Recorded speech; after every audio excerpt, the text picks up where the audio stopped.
Leadership ಅಂದ್ರೆ ಏನು? ಏನಕ್ಕೆ ಲೀಡರ್ ಆಗ್ತೀವಿ ನೀವು? ಜನ ಸೇವೆ ಮಾಡೋ ಲೀಡರ್ ಬೇಕು.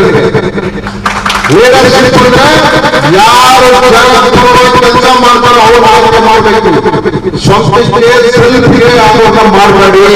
ನಾವು ಹಿಂಗೆ ಪುಲಕೇಶಿನಗರ ವಿಧಾನಸಭಾ ಕ್ಷೇತ್ರದ ಶಾಸಕ ಎಸಿ ಶ್ರೀನಿವಾಸ್ ಹಾಗೂ ಎಂಎಲ್ಸಿ ಅಬ್ದುಲ್ ಜಬ್ಬಾರ್, ಹಿದಾಯತುಲ್ಲಾ ಖಾನ್ ಅಧ್ಯಕ್ಷರು, ಬೆಂಗಳೂರು ಪೂರ್ವ ಡಿಸಿಸಿ ಅಲ್ಪಸಂಖ್ಯಾತ ಇಲಾಖೆ ಮತ್ತು ಬೆಂಗಳೂರು ಪೂರ್ವ ಜಿಲ್ಲಾ ಕಾಂಗ್ರೆಸ್ ಕಮಿಟಿಯ ಅಲ್ಪಸಂಖ್ಯಾತ ವಿಭಾಗದ ಪ್ರಧಾನ ಕಾರ್ಯದರ್ಶಿಯಾದ ಖಾಲಿದ್ ಇವರೆಲ್ಲರ ನೇತೃತ್ವದಲ್ಲಿ ಬೆಂಗಳೂರು ಪೂರ್ವ ಜಿಲ್ಲಾ ಕಾಂಗ್ರೆಸ್ ಸಮಿತಿಯ ಅಲ್ಪಸಂಖ್ಯಾತ ವಿಭಾಗದ ಸಭೆಯನ್ನು ಯೋಲಿ ಗ್ರ್ಯಾಂಡ್ ಕಲ್ಯಾಣ ಮಂಟಪದಲ್ಲಿ ಏರ್ಪಡಿಸಲಾಗಿತ್ತು.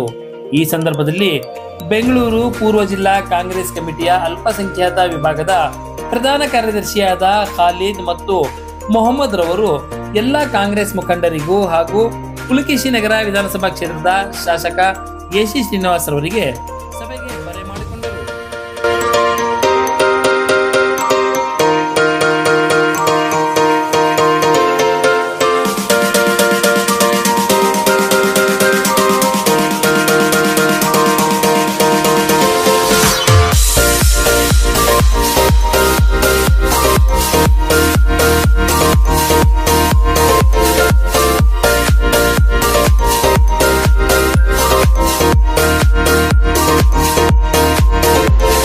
आपकी मौजूदगी से आज हमारा जश्न और भी खास हो गया। आपकी मौजूदगी से आज हमारा जश्न और भी खास हो गया। खुश आमदीद, आपका आना हमारे लिए अनमोल उपहार हो गया। बहुत बड़ा बेंगलोर का ये जो एरिया था उसको संभालना मुश्किल था, इसलिए सिद्धरामैया साहब और डीके शिव कुमार साहब ने एक कमेटी बनाई रिजवान अरशद के क़ियादत में, और वहाँ जाके जीपीए हुआ और जीपीए होने के बाद 5 कारपोरेशन हुए। अभी 5 कारपोरेशन में बेंगलोर नॉर्थ कारपोरेशन हुआ है, अब जहाँ पे हम मीटिंग कर रहे हैं। बेंगलोर नॉर्थ कारपोरेशन में भी 5 असेंबलीज आएंगे, सरवल नगर आएगा और पुलकेशी नगर, हेब्बाल, बैटरनपुरा, यलंका, दासरडी का आधा क्षेत्र आया और राजाजीनगर का 5 वार्ड आते हैं।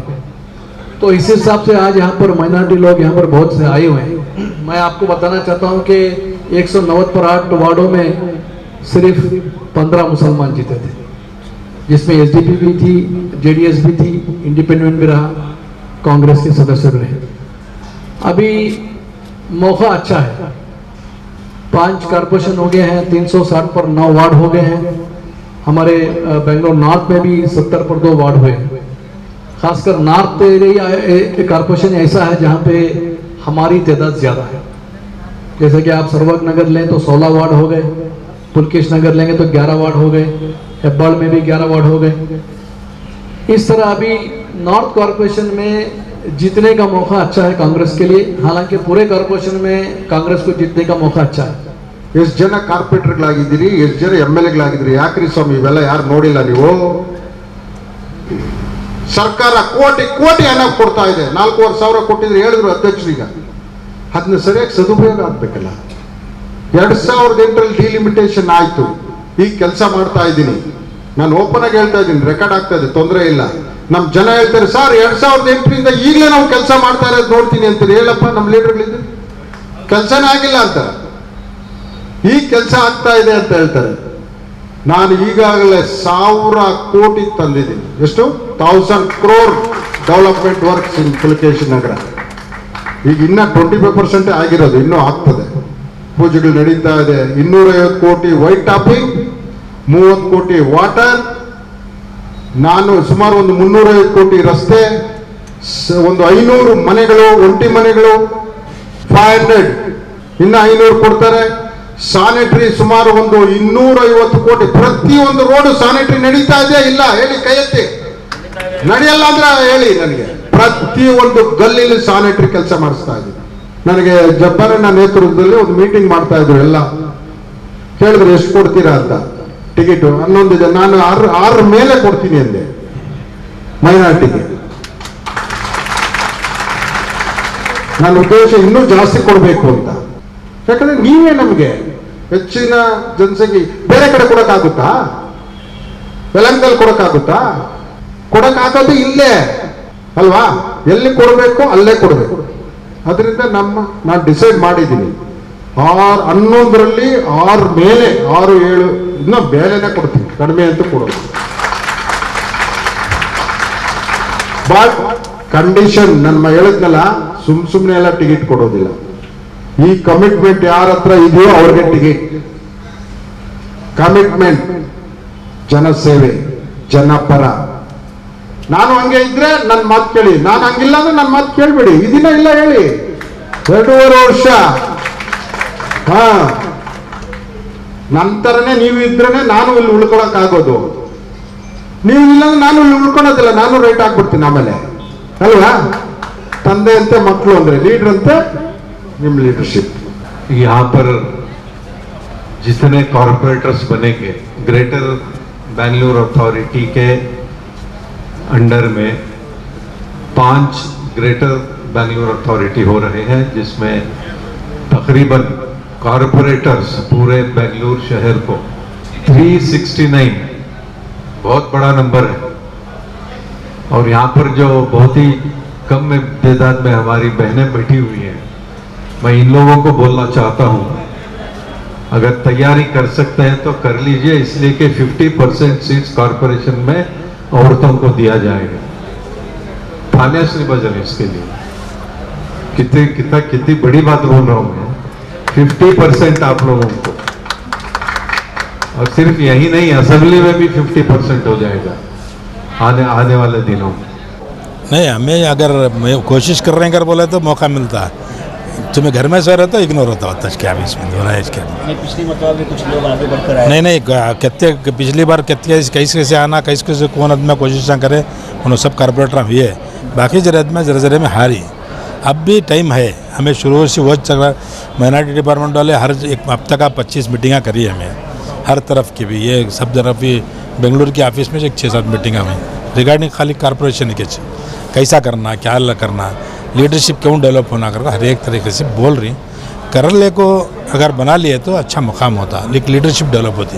और एक बार बेंगलुरु में कारपोरेटर हुआ वाला उन्हें हमेशा से एक लीडर रहता, वो होने की कोशिश करना, खाली ऐसा होगा तो नहीं होता। सभी को अस्सलाम वालेकुम रहमतुल्लाहि बरकातहू। आज की जो मीटिंग हमें ये माइनॉरिटी डिपार्टमेंट से तय किए गए हैं, इसका मेन मकसद क्या है अगर बोले तो सोशली, इकोनॉमिकली, एजुकेशनली और पॉलिटिकली माइनॉरिटी डिपार्टमेंट पीछे है, तो उसको आगे ले लकाने के वास्ते माइनॉरिटी डिपार्टमेंट तो माइनॉरिटी कम्युनिटी की मैं बात कर रहा हूँ, तो इसे आगे ले लकाने के वास्ते क्या क्या हम ना करना पड़ता है, आगे हमें क्या सोचना पड़ता है बोल को, ये हिसाब से हमें, मैं डिस्ट्रिक्ट चेयरमैन होता हुआ मैं हमारे जितने भी कमेटी हैं सबको भी बुला को यहाँ पर एक ये विचार के ऊपर चर्चा की है। तो यहाँ पर पुलकेशी नगर कॉन्स्टिट्यूंसी में माइनॉरिटी डिपार्टमेंट ज़्यादा है, यहाँ माइनॉरिटी कम्युनिटी ज़्यादा है, और यहाँ पर जो होना है, सहूलत होना है हमारे कम्युनिटी के वास्ते, उसके बारे में डिस्कशन आज हुआ। अब 11 वार्ड्स यहाँ कर होकर हैं, 11 वार्ड्स में 6 वार्डा में मैं माइनॉरिटी को देती हूँ करके बोल को हमारे जब्बार साहब को, चेयरमैन साहब को बोल कर रही, प्रॉमिस कर रही। इसके अलावा कुछ हुआ तो भी मैं और भी बढ़ाता हूँ बोल के भी बोल कर, ये बहुत बड़ी बात है कि बोलती एक MLA साहब एक माइनॉरिटी के बारे में इतना बोल रही, सोच रख रही कर बोले तो ये बहुत बड़ी बात है। ಮಹಾನಗರ ಪಾಲಿಕೆ ಎಲೆಕ್ಷನ್ಗಳ ವಿಚಾರವಾಗಿ ನಮ್ಮ ಬೆಂಗಳೂರು ನಗರ 5 ಜಿಲ್ಲೆಯಾಗಿ ವಿಂಗಡಣೆ ಆಗ್ತಾ ಇತ್ತಲ್ಲ, ಆ ವಿಚಾರವಾಗಿ ಎಲ್ಲೆಲ್ಲಿ ಹೆಂಗೆ ತಯಾರಿ ಆಗಬೇಕು, ಯಾವ ವಾರ್ಡ್ನಲ್ಲಿ ಹೆಂಗೆ ತಯಾರಿ ಮಾಡಬೇಕು ಅನ್ನೋ ವಿಚಾರವಾಗಿ ಇವತ್ತು ಸಭೆ ಕರೆದಿದ್ರು। ಅದಕ್ಕೆ ಅದರಲ್ಲಿ ನಾವು ಆ ನಮ್ಮನೆ ಗೈಡ್ ಮಾಡಿದ್ದೀವಿ ನಮ್ಮ ವರ್ಕರ್ಸಿಗೆ। ಎಲ್ಲ ಅಸೆಂಬ್ಲಿ ಕ್ಷೇತ್ರಗಳಲ್ಲಿ ಕಾಂಗ್ರೆಸ್ ಸೇರಿ ಪ್ರಯತ್ನ ಮಾಡಬೇಕು, ಕಾಂಗ್ರೆಸ್ ಗೆಲ್ಲಿಸಬೇಕು ಅಂತ ಹೇಳಿ ಎಲ್ಲರ ಹತ್ರ ಮಾತಾಡೋಕ್ಕೆ ಕರೆಸಿದ್ದೀವಿ। ಇವತ್ತು ಭಾಳ ಒಳ್ಳೆ ಮೀಟಿಂಗ್ ಆಯಿತು, ವೆರಿ ಸಕ್ಸಸ್ಫುಲ್ ಆಗಿ ಮೀಟಿಂಗ್ ನಡೆದಿದೆ। ಮುಂದೇನು ಇನ್ನೂ 3 ತಿಂಗಳ ಎಲೆಕ್ಷನ್ ಆಗೋ ತನಕ ಎಲ್ಲ ಆರ್ಗನೈಸ್ ಮಾಡೋಕ್ಕೆ ಎಲ್ಲ ವರ್ಕರ್ಸಿಗೆ ಹೇಳಿದ್ದೀವಿ।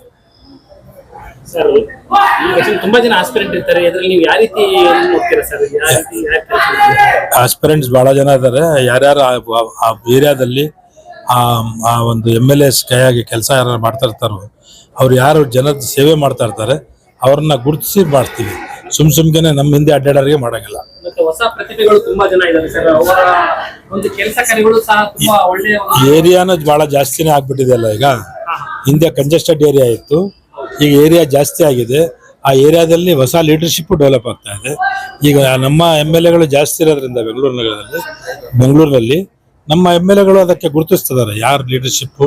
ಅವರು ನಾಳೆ ಎಲೆಕ್ಷನ್ಗೆ ಹೋಗ್ಬೇಕಲ್ಲ, ಅವ್ರು ನಮ್ಮನೆ ಕಮಾಂಡರ್ಗಳು ಇದ್ದಂಗೆ ಆ ವಾರ್ಡ್ಗಳಿಗೆ. ಅವರು ಒಳ್ಳೆ ಕೆಲಸಗಾರರಿಗೆ ಅವ್ರಿಗೆ ಸೆಲೆಕ್ಟ್ ಮಾಡಿ ಕಾರ್ಪೊರೇಟರ್ಗಳು ಮಾಡಿದ್ರೆ ಅದರಲ್ಲಿ ಅವ್ರಿಗೆ ಒಳ್ಳೇದಾಗ್ತದೆ ಅಂತ. ಹೊಸ ಪ್ರತಿಭೆಗಳಿಗೆ ತಾವು ಯಾವಾಗಲೂ ಬೆನ್ನೆಲುಬಾಗಿ ನಿಂತಿದ್ದಾರೆ. ಆಗಲೇಬೇಕು. ಯಾವ್ದಾರ ಪಾರ್ಟಿ ಡೆವಲಪ್ ಆಗ್ಬೇಕಂದ್ರೆ ಹೊಸೊಬ್ರಿಗೆ ಅವಕಾಶ ಕೊಡಲೇಬೇಕು.